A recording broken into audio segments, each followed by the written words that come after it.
Hello guys, नमस्कार।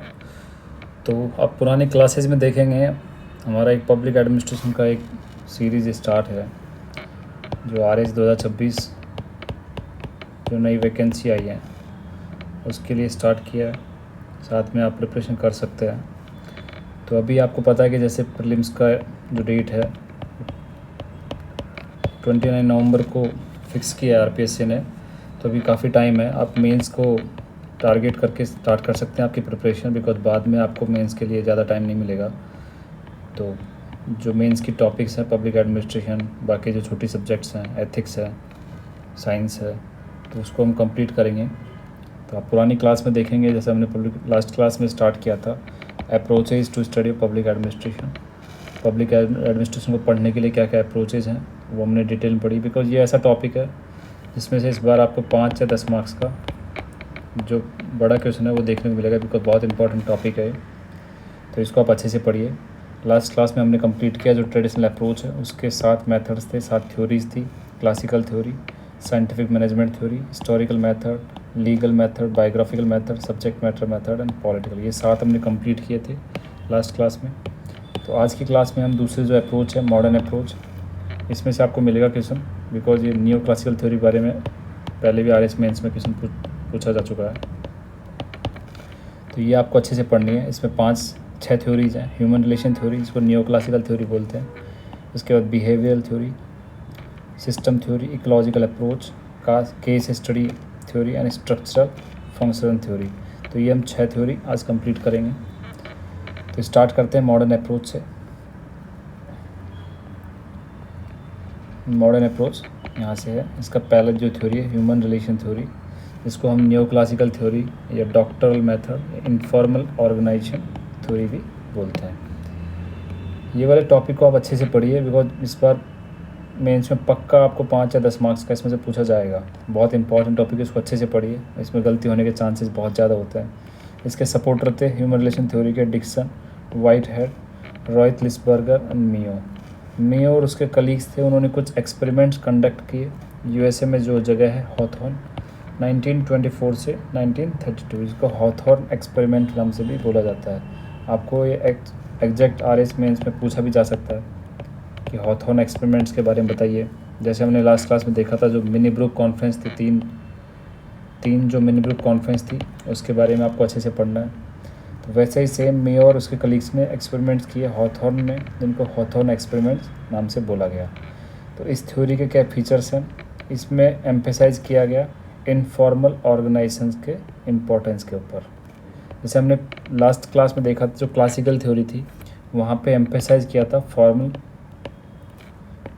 Organisations के ऊपर, मोर सेंट्रलाइजेशन के ऊपर फोकस किया गया था। तो अभी जो ह्यूमन रिलेशन थ्योरी है उसमें फोकस किया है इनफॉर्मल ऑर्गेनाइजेशंस के इम्पोर्टेंस को लेकर, और फोकस किया non economic motivational factors. Last class में हमने देखा था कि वहाँ पे मॉनेटरी जो फैक्टर्स थे, मॉनेटरी फैक्टर्स जो थे वो मोटिवेट करते हैं एम्प्लॉय को, तो उसकी वजह से प्रोडक्शन मैक्सिमाइज़ करना उनका टारगेट था। जबकि इस थ्योरी में फोकस किया कि कुछ नॉन इकोनॉमिक मोटिवेशन फैक्टर्स भी हैं जिन पर फोकस करके भी प्रोडक्शन बढ़ाया जा सकता है। इस थ्योरी के अकॉर्डिंग इनका ऑब्जेक्टिव था कि जॉब सेटिस्फेक्शन ही प्रोडक्शन इंक्रीज़ करता है। एम्प्लॉय का जो जॉब सेटिस्फेक्शन है वो अगर अच्छा रहेगा, वो अगर इंक्रीज़ रहेगा तो प्रोडक्शन भी इंक्रीज़ होगा। इनका मेन फोकस था लेबर के ऊपर, लेबर के बेनिफिट्स को लेकर। इन्होंने सपोर्ट किया डेमोक्रेटिक लीडरशिप स्टाइल को, जबकि हमने जो पुरानी जो ट्रेडिशनल अप्रोच थ्योरी देखी थी वहाँ पे फोकस था ऑटोक्रेटिक लीडरशिप को लेकर वहाँ पे फोकस किया गया, जबकि ह्यूमन रिलेशन में डेमोक्रेटिक लीडरशिप स्टाइल को लेकर सपोर्ट किया गया है। एम्फेसाइज किया इन्होंने लेबर यूनियंस है उनको सपोर्ट किया। इनके अकॉर्डिंग जो ऑथोरिटी है वो फ्लो करती है फ्रॉम बॉटम टू टॉप, जबकि ट्रेडिशनल अप्रोच में क्या था, top to bottom authority flow करती है, वहाँ पे सेंट्रलाइजेशन ज़्यादा था। इन्होंने रिजेक्ट किया रेबल हाइपोथेसिस एंड सपोर्ट किया ओवन हाइपोथेसिस को। अभी हम देख लेते हैं रेबल हाइपोथेसिस क्या है। रेबल हाइपोथेसिस बोलती है कि एम्प्लॉयज़ आर सेल्फिश। तो ये जो कंसेप्ट है इनको ह्यूमन रिलेशन थ्योरी में रिजेक्ट किया गया। और ओवन हाइपोथेसिस को सपोर्ट किया, उसका मतलब है management should focus on human workers rather than machine. उनको मशीन समझने के बजाय उनको एज ए ह्यूमन समझना चाहिए और उनके बेनिफिट्स को लेकर काम करना चाहिए ताकि प्रोडक्शन को बढ़ाया जा सके।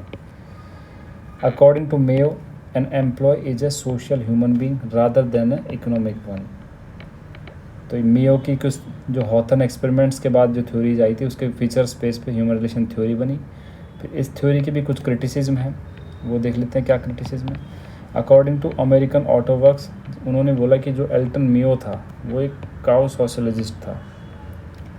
ये एम्फेसाइज क्रिटिसिज्म में दूसरा है कि जो ये थ्योरी है वो एम्फेसाइज करती है ओनली नॉन इकोनॉमिक फैक्टर्स, जबकि इकोनॉमिक फैक्टर्स ऑल्सो मोटिवेट करते हैं वर्कर्स को। जैसे हमने ट्रेडिशनल मेथड में पढ़ा था, ट्रेडिशनल अप्रोच में हमने देखा था,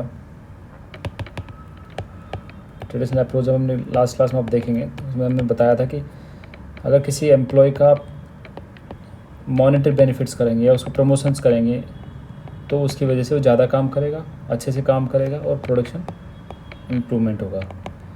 जबकि ह्यूमन रिलेशन थ्योरी के अकॉर्डिंग क्या है कि आप कुछ मॉनेटरी बेनिफिट्स के अलावा नॉन इकोनॉमिक बेनिफिट्स हैं उन पे फोकस किया गया। जैसे उसका जो जॉब सेटिस्फेक्शन है उस पे काम किया गया, उसको मोटिवेशन किया गया टारगेट्स के लिए, तो उससे भी प्रोडक्शन इंक्रीज देखा गया। तो ये क्रिटिसिज्म है कि इन्होंने ओनली नॉन इकोनॉमिक फैक्टर्स को इंक्लूड किया, जबकि कुछ इकोनॉमिक फैक्टर्स हैं वो भी मोटिवेट करते हैं, वो इसको इंक्लूड नहीं किया। और इन्होंने जो सैम्पल साइज़ लिया था फर्स्ट एक्सपेरिमेंट का वो बहुत ही स्मॉल नंबर्स में था। तो ये कुछ क्रिटिसिज्म है ह्यूमन रिलेशन थ्योरी की। इसके बाद हम देखते हैं इसके रेलेवेंस, इसकी इंपॉर्टेंस और आज के एडमिनिस्ट्रेशन में इसका क्या यूज़फुलनेस है। This concept emphasize on non economic motivation factors, जैसे various non economic factors are also used in the present administration like maternity leave, paternity leave, जो कुछ नॉन इकोनॉमिक फैक्टर्स हैं तो इनकी वजह से भी जॉब सेटिस्फेक्शन इंक्रीज़ होता है और उसकी वजह से प्रोडक्शन इंक्रीज़ होता है। दूसरा रेलिवेंस क्या है, the concept supports labour unions. जैसे कि आप आज भी देखेंगे labour unions are relevant like All India Trade Union Congress, Indian National Trade Union Congress. तो जो लेबर यूनियंस है वो लेबर के बेनिफिट्स के लिए काम करती है मैनेजमेंट के साथ। तो ये कंसेप्ट आज के एडमिनिस्ट्रेशन में भी रेलिवेंट है। तीसरा रिलेवेंस क्या है, Mayo's interview programme is the best example of increasing public participation. The present administration also trying to increase public participation like RTI, citizen charter, social accounting. अब इसके बारे में आपको बता देता हूँ। मेयो का एक इंटरव्यू प्रोग्राम था, उसमें क्या था कि अब एम्प्लॉयज़ के साथ में मैनेजमेंट जो टीम थी वो एक over the period of time interview क्या करती थी, उसके बारे में उनसे उनके जो भी कंडीशंस हैं, उनके जो मेंटल कंडीशंस है, उनकी फिजिकल कंडीशंस है, उनके कुछ प्रॉब्लम्स है, उनका सॉल्यूशन किया करते थे ओवर द टाइम। तो उसकी वजह से जो पब्लिक पार्टिसिपेशन है या किसी ऑर्गेनाइजेशन के बारे में जो फीडबैक है वो भी लिया जाता था। तो पब्लिक पार्टिसिपेशन उससे इंक्रीज़ हुआ था और उसकी वजह से प्रोडक्शन भी इंक्रीज़ हुआ था। सपोज़ कीजिए कोई भी कंपनी का अगर मैनेजर है वो किसी एम्प्लॉय के साथ इंटरव्यू प्रोग्राम करता है, उससे आप फीडबैक लेता है, तो जनरली जो एम्प्लॉय है वो उससे खुश होता है और वो चाहता है कि उसके मोटिवेशन मिलता है और वो चाहता है कि उस कंपनी के लिए अच्छा परफॉर्म करे और उसका प्रोडक्शन इंप्रूवमेंट करे।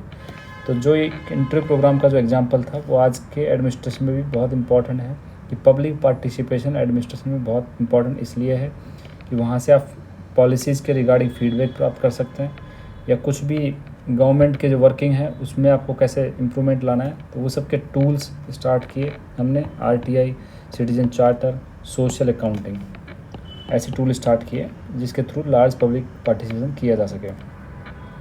चौथा रेलिवेंट क्या है, this principle supports an effective public grievance redressal system.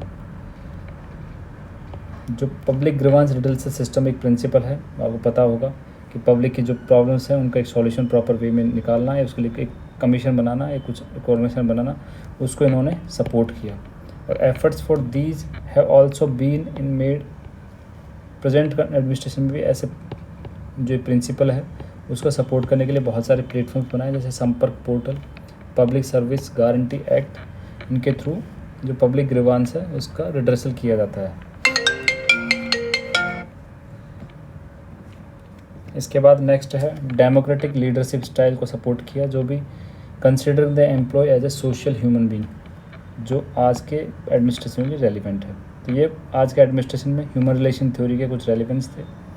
इसके बाद हम देखते हैं ये डिफरेंस, ये RS मेंस में पूछा गया है, बहुत सारी कोचिंग्स के टेस्ट में आपको देखने को मिलेगा ये, बिटवीन क्लासिकल थ्योरी और नियो क्लासिकल थ्योरी, उसमें क्या डिफरेंसेस है। तो हमने कल की क्लास में देखा था क्लासिकल थ्योरी के बारे में। तो क्लासिकल थ्योरी एम्फेसाइज करती है स्टडी ऑफ फॉर्मल ऑर्गेनाइजेशन, जबकि नियो क्लासिकल में इनफॉर्मल ऑर्गेनाइजेशन की इम्पोर्टेंस को ज़्यादा एम्फेसाइज किया गया। जो क्लासिकल थ्योरी है उसका मेन ऑब्जेक्टिव क्या है, मैक्सिमाइज प्रोडक्शन, और वो फोकस करता है इकोनॉमिक फैक्टर्स मोटिवेशन के लिए। जबकि जो नियो क्लासिकल थ्योरी में क्या है कि ओनली नॉन इकोनॉमिक फैक्टर्स को इंक्लूड किया गया है। क्लासिकल थ्योरी में अगर प्रोडक्शन इंक्रीज होगा तो उसकी वजह से जॉब सेटिस्फेक्शन ऑल्सो इंक्रीज होगी, जबकि न्यू क्लासिकल में उल्टा है इसका। न्यू क्लासिकल सपोर्टर्स के अकॉर्डिंग अगर आप जॉब सेटिस्फेक्शन इंक्रीज करोगे तो प्रोडक्शन ऑटोमेटिकली आपका इंक्रीज हो जाएगा। क्लासिकल जो थ्योरी के सपोर्टर्स थे वो ऑटोक्रेटिक लीडरशिप स्टाइल को सपोर्ट करते हैं, जबकि न्यू क्लासिकल वाले लोग डेमोक्रेटिक लीडरशिप स्टाइल को सपोर्ट करते हैं। क्लासिकल थ्योरी में क्या होता है, ऑथोरिटी जो है वो टॉप टू बॉटम फ्लो करती है किसी ऑर्गेनाइजेशन के अंदर, जबकि नियो क्लासिकल थ्योरी में जो ऑथोरिटी है वो बॉटम टू टॉप फ्लो करती है। तो आपको याद रखना ये टेबल। क्लासिकल थ्योरी में एम्प्लॉय को as a machine, as a robot समझा है, जबकि नियो क्लासिकल थ्योरी में एम्प्लॉय को एज ए सोशल क्रिएचर समझा है, social human being. Classical theory में रेबल हाइपोथेसिस के क्लोज माना जाता है। रेबल हाइपोथेसिस आपको पता है क्या होगी, उसमें क्या था कि एम्प्लॉय जो है एज सेल्फिश समझा गया था, जबकि नियो क्लासिकल ने रेबल हाइपोथेसिस को रिजेक्ट किया और ओवन हाइपोथेसिस को सपोर्ट किया। ओवन हाइपोथेसिस के अकॉर्डिंग मैनेजमेंट को लेबर या एम्प्लॉयज़ के बेनिफिट्स के लिए काम करना चाहिए। जो क्लासिकल थ्योरी थी उसको मैकेनिकल थ्योरी या मैकेनिस्ट थ्योरी बोलते हैं, जबकि नियो क्लासिकल थ्योरी को मेडिकल मेथड बोलते हैं। क्लासिकल थ्योरी का मेन पॉइंट ऑफ स्टडी क्या था, मैनेजरियल लेवल को स्टडी करना, जबकि नियो क्लासिकल थ्योरी में क्या है, वर्कर्स या एम्प्लॉय को स्टडी करना। क्लासिकल थ्योरी के सपोर्टर्स आपने देखे मुनी, रिले, गुलिक, उर्विक, फियोल थे, जबकि नियो क्लासिकल थ्योरी के सपोर्टर्स हैं Dickson, Mayo, Whitehead and Burger. तो ये हमने क्लासिकल और नियो क्लासिकल थ्योरी में डिफरेंस देखे। इसके बाद जो ट्रेडिशनल अप्रोच में साइंटिफिक मेथड आता था उसमें और नियो क्लासिकल मैनेजमेंट में क्या डिफरेंस है, दोनों में सिमिलरिटीज़ देखते हैं। पहले तो the main objective both is to maximise production, दोनों का ऑब्जेक्टिव सेम है। दोनों एम्फेसाइज करते हैं coordination between management and workers. जो साइंटिफिक मैनेजमेंट ने देखा अपने मेंटल रेवोल्यूशन मेथड था, जबकि नियो क्लासिकल में इंटरव्यू प्रोग्राम था जो मियो ने स्टार्ट किया था। दोनों सपोर्ट करते हैं डेमोक्रेटिक लीडरशिप स्टाइल को, उनका मेन फोकस है बोथ वर्कर्स और एम्प्लॉय। तो ये तो दोनों में सिमिलरिटीज़ होगी scientific and neo classical management. अब इनमें डिफरेंस देखते हैं। जो साइंटिफिक मैनेजमेंट है वो एम्फेसाइज करता है स्टडी ऑफ साइंटिफिक मेथड्स, जबकि नियो क्लासिकल में इनफॉर्मल ऑर्गेनाइजेशंस के ऊपर स्टडी किया गया है। साइंटिफिक मैनेजमेंट का जो है वो लेबर यूनियंस को अपोज करता है कि लेबर यूनियंस नहीं होनी चाहिए, उसकी वजह से प्रोडक्शन कम होता है, जबकि neo classical management labour unions को सपोर्ट करता है। साइंटिफिक मैनेजमेंट में आपने देखा एम्फेसाइज किया गया है इकोनॉमिक मोटिवेशन फैक्टर्स को लेकर, जैसा क्लासिकल थ्योरी में किया गया था, जबकि नियो क्लासिकल में आप देखेंगे नॉन इकोनॉमिक मोटिवेशन फैक्टर्स को इम्पोर्टेंस दी गई है ज़्यादा। साइंटिफिक मैनेजमेंट में एम्प्लॉय को एज रोबोट समझा है, जबकि यहाँ पे as a social human being समझा है। साइंटिफिक मैनेजमेंट में ह्यूमन वैल्यूज़ और सेंसिटिविटीज़ को कंसिडर नहीं किया गया, जबकि नियो क्लासिकल में ह्यूमन सेंसिबिलिटीज़ को एम्फेसाइज इम्पोर्टेंस दी गई है। फिर नेक्स्ट है साइंटिफिक जो मैनेजमेंट है उसमें लार्ज ऑर्गेनाइजेशंस के पर्सपेक्टिव उसको बनाया गया है, ये रेलिवेंट है लार्ज ऑर्गेनाइजेशंस को लेकर, जबकि नियो क्लासिकल थ्योरी वो है वो सभी ऑर्गेनाइजेशंस के लिए रेलिवेंट है। इसको मैकेनिकल थ्योरी भी बोलते हैं या इसको मेडिकल मेथड बोलते हैं। साइंटिफिक वाले सपोर्टर्स हैं टेलर, गिलब्रिथ, जबकि नियो क्लासिकल के आपने देखा Mayo, Dickson, Whitehead and Burger. तो ये हमने मॉडर्न अप्रोच के अंदर जो हम मॉडर्न अप्रोच देख रहे हैं उसके 6 अप्रोचेज हैं, उसमें से हमने एक कंप्लीट किया जिसका नाम है नियो क्लासिकल या ह्यूमन रिलेशन थ्योरी। अब नेक्स्ट हम पढ़ेंगे second behavioural theory. Behavioural theory के सपोर्टर्स हैं साइमन एंड बर्नार्ड। इसके फीचर्स में आप देखेंगे इन्होंने ह्यूमन रिलेशन थ्योरी को इम्प्रूव किया है, उसी का एक इम्प्रूव वर्जन है। इन्होंने एम्फेसाइज किया study of human behaviour, inner values and thinking of employees को। फोकस किया इन्होंने micro study in public administration. इनके according public administration should be made as a science. ये बिहेवियरल थ्योरी वाले बोलते हैं कि public administration should be made as a science. Emphasise किया इन्होंने इंटर डिसिप्लिनरी स्टडीज़ को लेकर। एम्फेसाइज किया इन्होंने एनालिटिकल स्टडी को लेकर। सपोर्ट किया एक्सेप्टेंस थ्योरी ऑफ ऑथोरिटी। और decision making is the heart of organisation इनके अकॉर्डिंग। तो ये बिहेवियरल थ्योरी के फीचर्स हैं जिनको साइमन और बर्नार्ड ने सपोर्ट किया है। इसका आज के एडमिनिस्ट्रेशन में क्या रेलिवेंट है?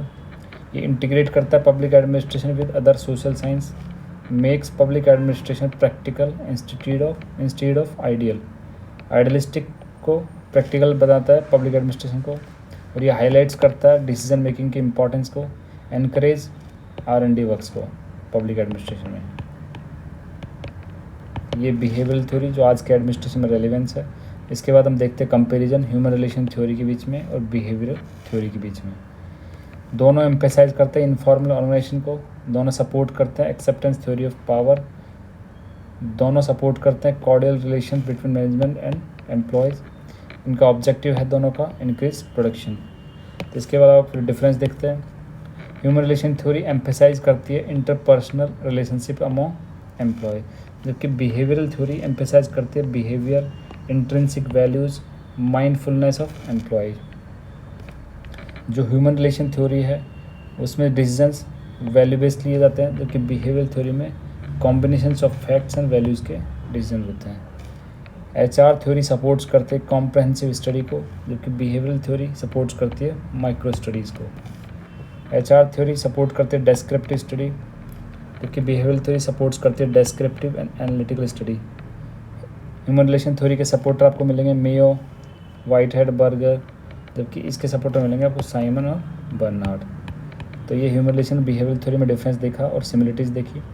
नेक्स्ट टॉपिक है इसी के अंदर मॉडर्न अप्रोच में तीसरी थ्योरी जो है सिस्टम थ्योरी। इसके सपोर्टर आपको साइमन बर्नार्ड मिलेंगे।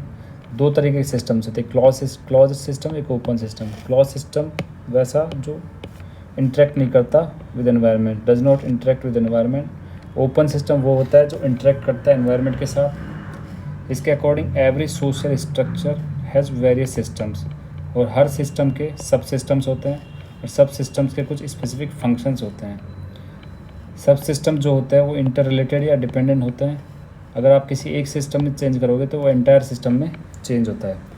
ओपन सिस्टम जो होता है वो इन्फ्लुएंस्ड होते हैं बाय एनवायरनमेंट, वो कुछ हो सकता है economic based, geographical based, social, culture, political based हो सकता है। इसलिए ऑर्गेनाइजेशन शुड बी डायनेमिक। तो ये हो गया हमने सिस्टम थ्योरी। इसकी इंपॉर्टेंस देखिए, ये एक्सप्लेन करता है रिलेशनशिप बिटवीन ऑर्गेनाइजेशन और एनवायरनमेंट के बीच में, कि एक एनवायरनमेंट की वजह से ऑर्गेनाइजेशन में क्या क्या चेंजेस आते हैं, वो सिस्टम थ्योरी डिफाइन करती है।